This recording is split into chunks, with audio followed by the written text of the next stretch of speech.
One's low. 2 balls and 2 strikes.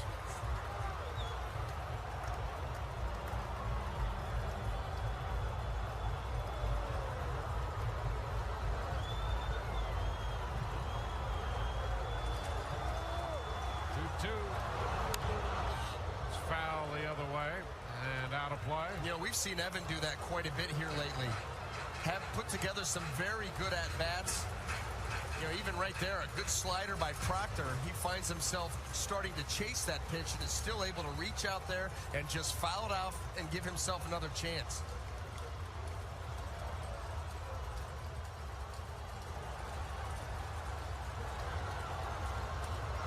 2-2 and a line shot down the left field line. That ball is gone, and the Rays win it. A line drive home run by Evan Longoria, and the Rays storm the field. It's an 8-7 final on Longoria's second home run of the night. And moments after, Baltimore comes back to beat the Red Sox. The Rays win it on the home run by Longoria, and there's some celebrating going on here. How about that for a finish? You have got to be kidding me.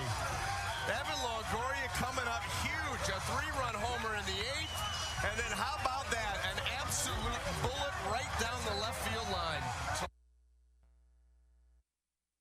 Night in Rays history right there. Some of you probably know that's game 162. It was the last regular season game of that year, and the whole thing on whether we were going to make the playoffs, us or the Red Sox, came down to that final night. It looked really bleak for a while. It did, but in the end, it was a walk-off home run. And boy, I tell you what, that's the best way to win a game, is a walk-off home run. It really is. This is just a quick side note, but one of the things that was special to me about that game is I got to watch it with my dad. He was down visiting. I wasn't going to cry at all, and now I'm already. Yeah. And I can remember where he was sitting and I was sitting, and what I loved about him is he's an optimist. He never gave up that the Rays were going to come back and win that game all the way to the end. So I missed my dad, and with Father's Day last week, just a lot of good stuff there. So, hey, my name's Brent Williams. I'm not the pastor here. I'm not even a pastor at all. So Harv Lyon, our pastor, and his wife Edith are on a couple weeks of vacation, well-deserved, asking God to give them great rest and time with their family and all as they go around. So 2 things. One, if you're a guest of ours today, or if you're fairly new here, we're thrilled that you're here. Thanks for being here. If you don't care for this today, or even if you do, hey, keep coming back, because it's going to get better, I promise, as Harv gets back into place here. And then second is just be careful what you offer around here. I had said something to Harv a few months ago, like, hey, Harv, if you ever need one Sunday, I've got one that I could do. And I kind of thought it was a safe offer. We got Roger Goff, we've got Craig, we got a lot of other people. He is never going to call me on this. And then, sure enough, a month or 2 ago, I got this call, and it's kind of like, well, you offered, so now you've got to do it. So hey, here's what we're going to do. I'm going to tell you another story of a Rays game. I'm going to talk about how it applies to life. And then I'm going to give 2 practical applications on what we can do maybe from this thought. So first, another Rays game story. It was a Thursday in April of 2012. The Rays were playing the Los Angeles Angels in a day game. It was like getaway day, so they're playing like at 1 or 1:10 in the day. I'm at work, working away, had meetings and stuff. Typically, I follow in some way, shape, or form about every Rays game as they're going on. But this one, I didn't get to do that, and I get in my truck at the end of, 4:30 or something, and I'm getting ready to take off.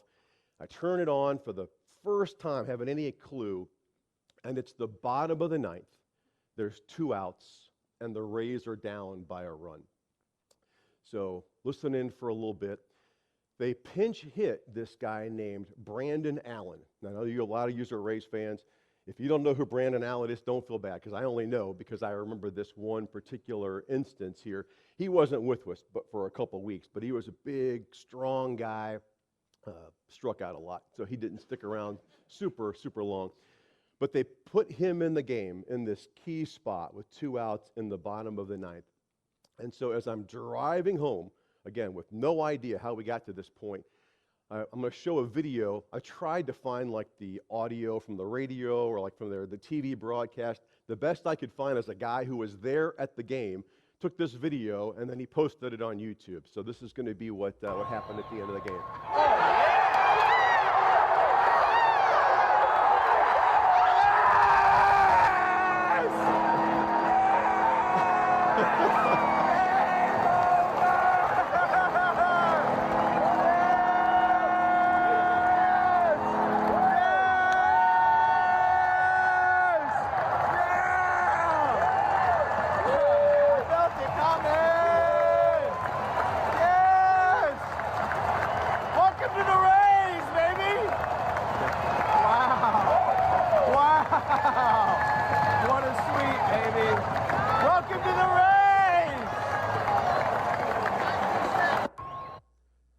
Another walk-off home run. How awesome is that? So, man, I'm just pumped driving home. That was an awesome way to finish the workday there.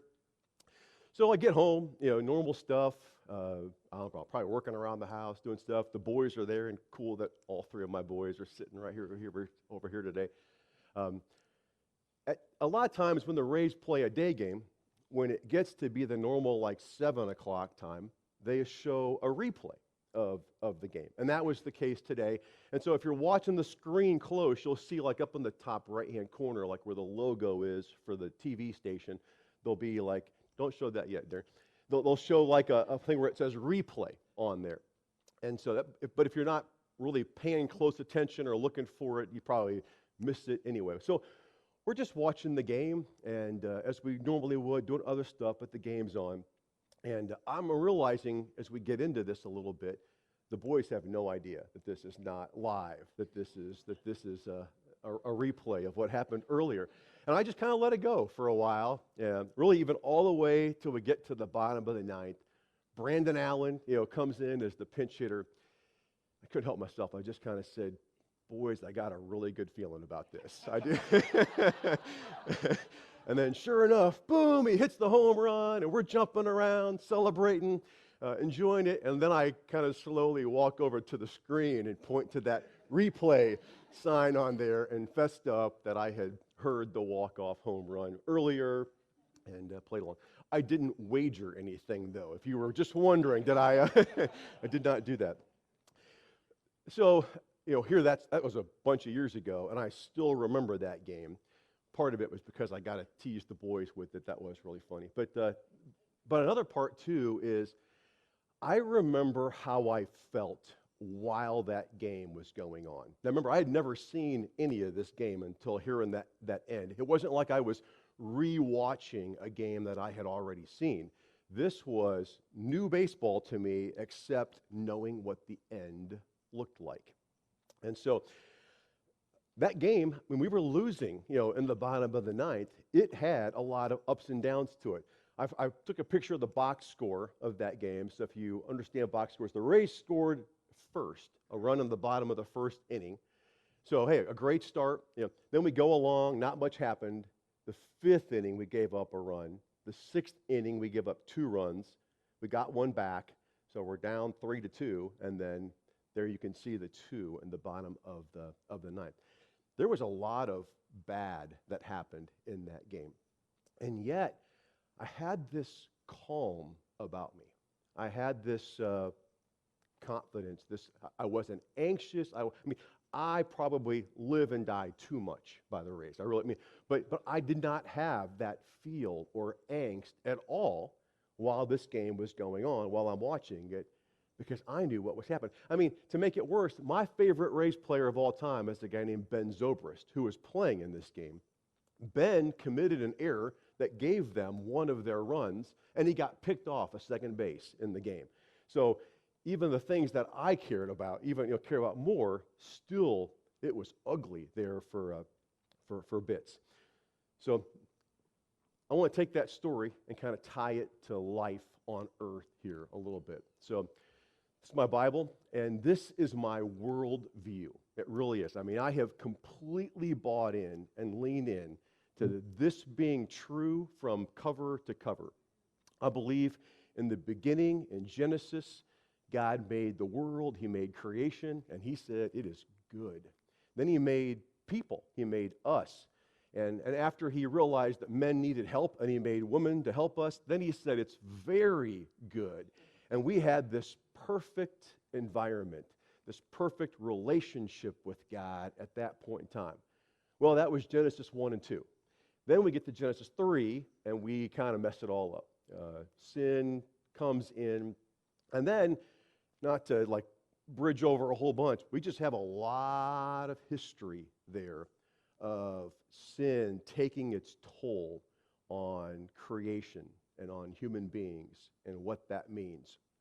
Yet, God still being at work in people's stories and in people's lives, creating a new plan, a way to restore an original perfect relationship with us. And of course, when Jesus was here and His death and resurrection, that was the pinnacle step even in it happening. And then as we're getting towards the end, that's really almost towards the end of our Bible when Jesus is here. We've got another generation left with some stories and things that happen after. Oh, but then we get to the end and we have the book of Revelation here. So Revelation is a book where one of the disciples, John, is given this vision. He gets to see kind of a picture of what the end is going to look like, of what this walk-off home run is really going to look like for us. We know the end of the story. We really do. That's one of your fill in the blanks if you want to put that in there. We know the end of the story. We are blessed with this revelation written down for us. So let's look at Revelation 21. This is almost the end of the book. And it's, I saw a new heaven and a new earth. The first heaven and the first earth had disappeared, and so had the sea. Then I saw New Jerusalem, the holy city, coming down from God in heaven. It was like a bride dressed in her wedding gown and ready to meet her husband. I heard a loud voice shout from the throne, God's home is now with His people. He will live with them, and they will be His own. Yes, God will make His home among His people. He will wipe all tears from their eyes. There'll be no more death, suffering, crying, or pain. These things of the past are gone forever. Then the one sitting on the throne said, I am making everything new. Write down what I've said. My words are true and can be trusted. Everything's finished. I'm the Alpha and Omega, the beginning and the end. I will freely give water from the life-giving fountain to everyone who's thirsty. All who win the victory will be given these blessings. I'll be their God, and they will be my people. Can you imagine wiping all the tears from our eyes? No more death, suffering, crying, or pain. This new heaven, this new earth, the relationship, that perfect relationship, an environment that was created gets completely restored in the end. I love how John, as he's writing Revelation, finishes the book a chapter later. It says, Jesus, the one who says these things are true, says, hey, yes, I'm coming soon. And John says, amen, come, Lord Jesus. He's like, hey, I got to see a picture of what it's going to look like. I don't want to drag this out any longer than we have to. Yes, come and let's get this thing going again. Another part that I love in this same thought of, man, how fantastic eternity is going to be. So when Jesus is here and He's on the cross, He's got a thief on each side. And one of the criminals says to Him, hey, remember me when you come into your kingdom. I love Jesus' response. He says, hey, I tell you the truth, today you will be with me in paradise. I mean, He describes it as paradise. That's what we have to look forward to. We Christians have an extra leg up on everybody else. and that we can have this faith and confidence on how it's all going to end for us as we go through life. I mean, we know how it ends. We kind of have a gap now, though, between where we are today and when that final walk-off home run happens there. So how do we live? What's it going to look like? What's it going to feel like? Well, I think it's going to look similar to watching that baseball game right there. I think there's going to be some good days. I think there's going to be some bad days, maybe even a few terrible days in there. Jesus, when he was here on earth, gave us maybe some expectations. He gave us some warnings of what would be coming, of what we could look forward to. I want to look at a couple of those, but he pretty much says, hey, life will be messy and storms will come. We just have to know and expect it. But he also, as he tells us this or warns us of this, he kind of gives us some assurance that, hey, we don't have to worry. We don't have to be fearful in this. So look at a couple. Matthew 6:34, Jesus says, so don't worry about tomorrow, because tomorrow will have its own worries. Each day has enough trouble of its own. There's going to be trouble. We're going to have things to worry about. But don't worry about it. Just take care of today. Enjoy the day. In John 16:33, he says, I have told you this so that you might have peace in your hearts because of me. While you're in this world, you will have to suffer. But cheer up, because I've defeated the world. Hey, we're going to have to suffer. There's going to be trouble, but we can have peace in our hearts because of him. Later, the disciples are asking Jesus, hey, how will we know when we're getting close to the end, when we're getting close to that walk-off home run moment? And Jesus responds saying, hey, well, you'll hear about wars and stories of wars that are coming, but don't be afraid. These things must happen before the end comes. Nations will fight against other nations. Kingdoms will fight against other kingdoms. There'll be times when there's no food for people to eat, and there'll be earthquakes in different places. These things are like the first pains when something new is about to be born. It's sin taking its toll. It's going to happen. There's going to be ugly days, but man, we can have peace in the midst of it. I want to look at one more story of Jesus in a storm with the disciples, because I think it kind of jumps out at us a little bit on how we should be dealing with the things that come up in our lives. So in Mark 4:35-41 here, Jesus calms a storm. It says, that evening, Jesus said to his followers, let's go across the lake. So leaving the crowd behind, they took him in the boat just as he was. There were also other boats with them.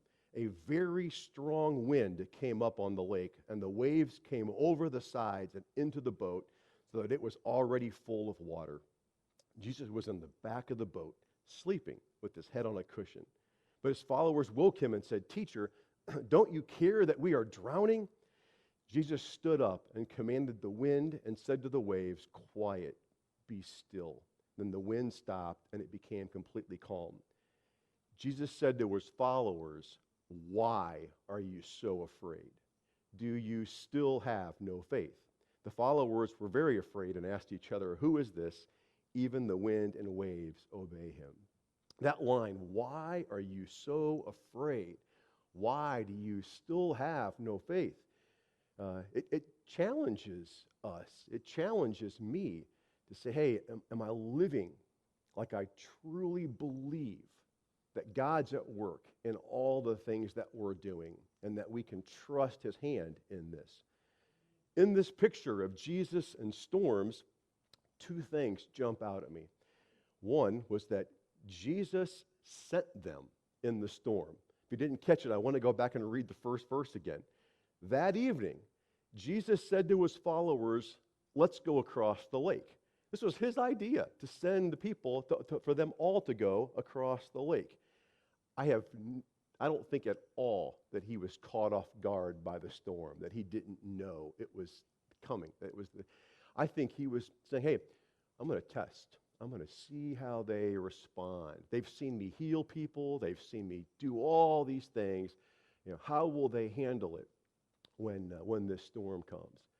I think there's a second part too, where he could say, even if they don't do well in this one, these things build faith, the faith muscle that we have for the future. And so even if it needs some improvement, that will happen because of what they're going through. The second part, and this is just pretty simple, but Jesus was with them in the storm. He was sleeping on a cushion in the back, but man, he was right there in the boat.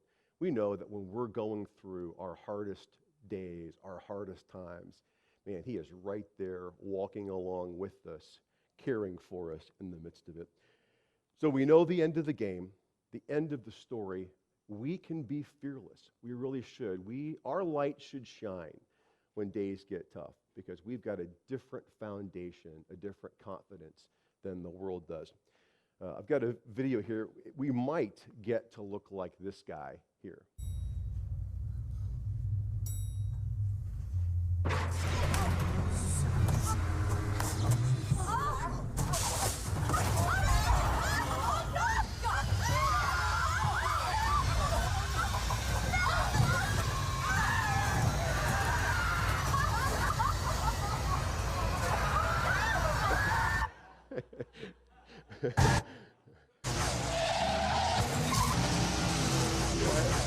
It was really a NASCAR commercial, but I think we all have this innate desire to live and to keep living within us, but that's a little bit of a glimpse of, I think, what we can look like and how we can differentiate when life gets tough and when storms come. So, well, to start to move towards transition here, I want to talk about a couple practices that I think can help us be storm ready.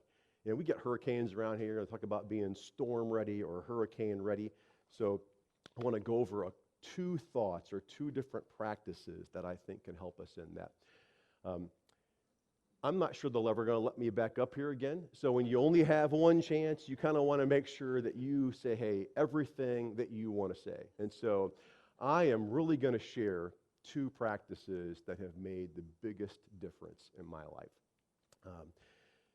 I want to make sure this doesn't come across like hey, look at me, I've got this all figured out, I'm so good, because that is not the case at all.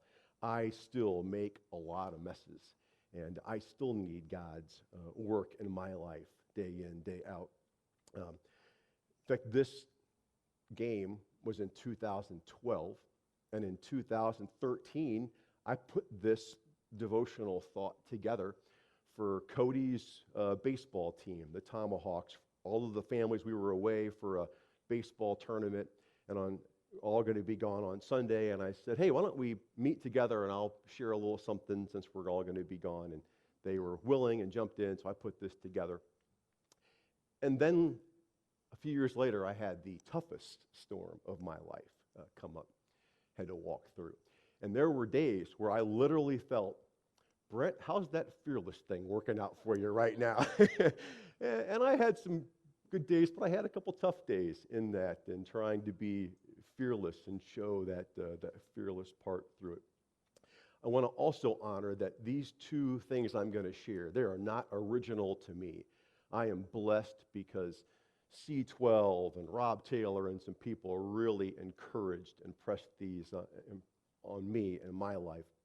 And if anything, that's what I want to do, is just get a pass on something good. I want this to be like I found a restaurant or some resource that's so good. I don't want to hoard it for myself, but I want to share it with others and encourage them to do that. So how can we be storm ready? The first is that we spend time with God and in His Word each day. I love to ski, to water ski. And so a friend of mine, Mike, does too. And so we'll ski together. So we'll take turns using whose boat or whatever. When we use his boat, it's interesting. It really is good for the skiing part, but it'd be too hard to totally go into why. But if you drive his boat, it naturally pulls to the right. He's kind of set up the rudder and all to do that. So as you drive, you constantly have to kind of pull back to the left to keep the boat going straight. Maybe you've had a car that was really bad alignment, and you're driving down the interstate and you kind of take your hand off for a second and it starts to go one direction or the other. I think that would be a similar feel to driving his boat there. I think life on earth can have a similar pull to us. I mean, we see what we see, we go to work, we deal with what we deal. We are so inundated with culture and the things that people are saying. Look at this, feel this, feel this. This is such a big deal right now that it's easy for us to forget kind of our foundation, forget the big picture, forget that God's still at work in this. And I think spending time with God each day and in His Word each day is such a balancing piece and such a foundational piece to us living in a confident way. I got a couple of passages. One, Deuteronomy 8:10 through 14. It says, when you have all you want to eat, then praise the Lord your God for giving you a good land. Be careful not to forget the Lord your God, so that you fail to obey His commands, laws, and rules that I'm giving you today. When you eat all you want and build nice houses and live in them, when your herds and flocks grow large and your silver and gold increase, when you have more of everything, then your heart will become proud. You'll forget the Lord your God who brought you out of the land of Egypt where you were slaves. Our natural tendency is to forget. We have to intentionally and actively remember.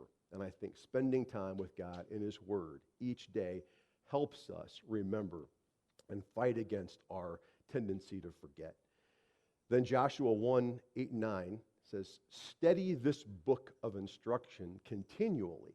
Meditate on it day and night, so you'll be sure to obey everything written in it. Only then will you prosper and succeed in all you do. This is my command. Be strong and courageous. Do not be afraid or discouraged, for the Lord your God is with you wherever you go. It's like there's a foundation that says, study this book. Meditate on it.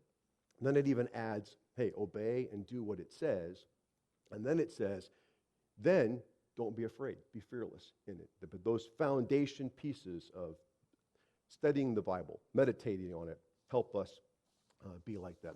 You know, this Bible is a lot of history in here, which is where people wrote down the stories of what God was doing in their life. The bad days, the good days, God at work with them. It's their stories of history. The second thing that I would add, in addition to us spending time reading this and benefiting from the other people's stories, is to write down our own. So I would go on and say, hey, write down the God stories of our own lives. So a few years ago through C12, I was encouraged, hey, when you're spending time with God each day, just write down some thoughts of what you heard from God, maybe how they apply to life that day. And I thought, you know what, that's probably a good practice. I think it will make me read and kind of try to hear God with a deeper intent to where I'm at least got enough that I can write something down. I can't just kind of gloss over it, check the box, and go on. I've got to read it with enough intent to be able to come up with something to write down. I thought that would be the real benefit. A couple years later, I started this practice of going back and reading some of my older journals or things. And I realized, oh, no. The best part of it is getting to go back with some perspective and see what God did in those things. As I'm writing and saying, oh, this is such a big deal, and God, please be at work. And then now I look back later and think, oh, man, He was right there with me. There is no bigger faith builder that I can think of than getting to see and know with perspective how God worked in your life. It gives us confidence and trust that He will be at work today and in the future, no matter what comes our way. I love Psalm 77 here, where David transitions in his thinking. Is His unfailing love gone forever? Have His promises permanently failed? Has God forgotten to be gracious? Has He slammed the door on His compassion?